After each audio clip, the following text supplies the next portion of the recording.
This is my BMW 325 iX. I've been working on this car for about, well, I've had it 9 years about, and I've been working on it for a solid, I've had it a long time, and there have been massive periods of time where I've done no work on it at all. And then there have been time in my life when I've had the money and the time to work on it, and I've dumped my heart and soul into the car for months at a time. So what you're looking at here is probably a good, solid 4 to 5 months of build spread out over 6 years. But just do a quick walkthrough of the car. So, like I said before, it's a 325 iX, but I didn't want an all-wheel drive car. I bought an $800 car off Craigslist, an E30 iX, and then I pulled out the automatic transmission and motor and got rid of the all-wheel drive. I had to move the shock towers back.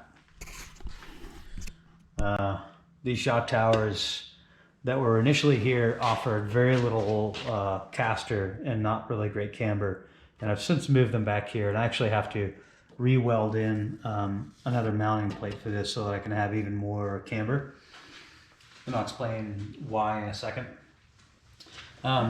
So the car is rear-wheel drive now, and it has a much more race-friendly suspension setup.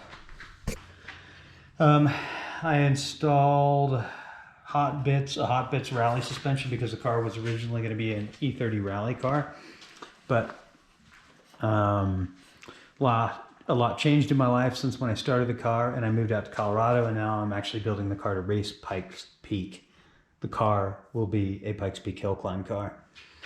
The engine is from, it's an M54 engine out of a 3-liter, just non-M series 330 CI. It is turbocharged, the Precision Turbo. I don't remember exactly what size the turbo is off the top of my head. I bought it years ago, and I'm finally installing it.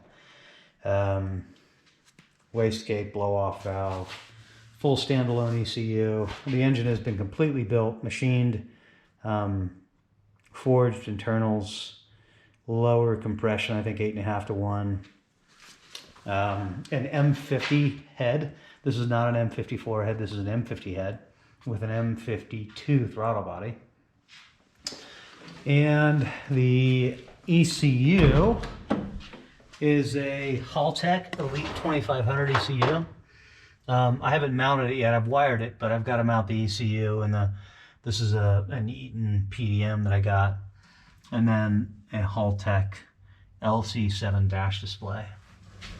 And of course the car is fully caged, Saab belt seats because they were cheap and I was poor when I bought them. And then the last little bit of goodness that will really make this car unique is this is an M3 dual clutch transmission out of I think a 2014 M3 with 26,000 miles on it. This will enable me to have paddle shifters rather than the stick that's in there. Right now it does have a 5-speed.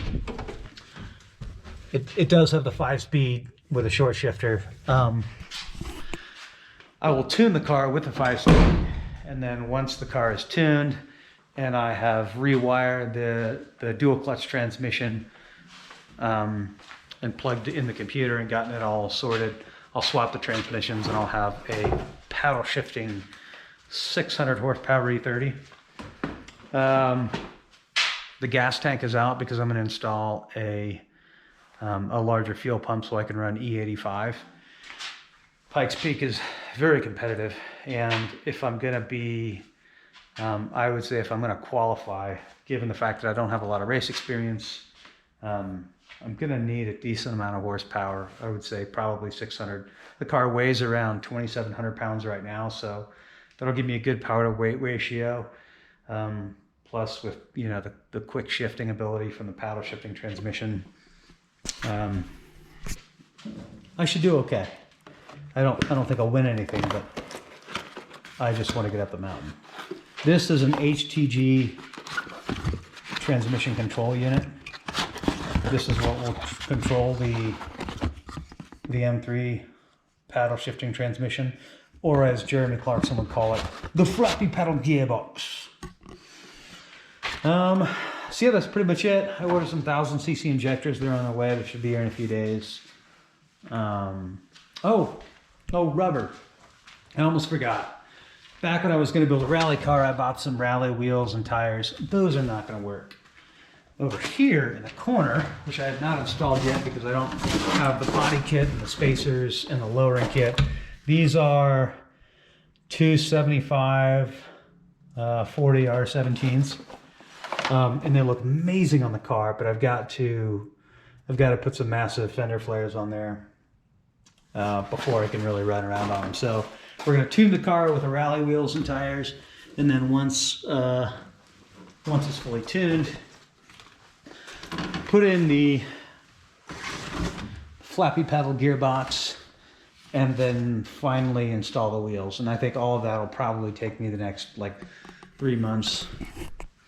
I own and run a manufacturing company with my brother-in-law, and that kind of consumes my life. But in my off time, I work in my garage on this thing. And I think with the amount of time that I put into my company and the amount of time I can put in here, this project is probably going to take me another 3 months minimum. But I'll keep you updated if I can.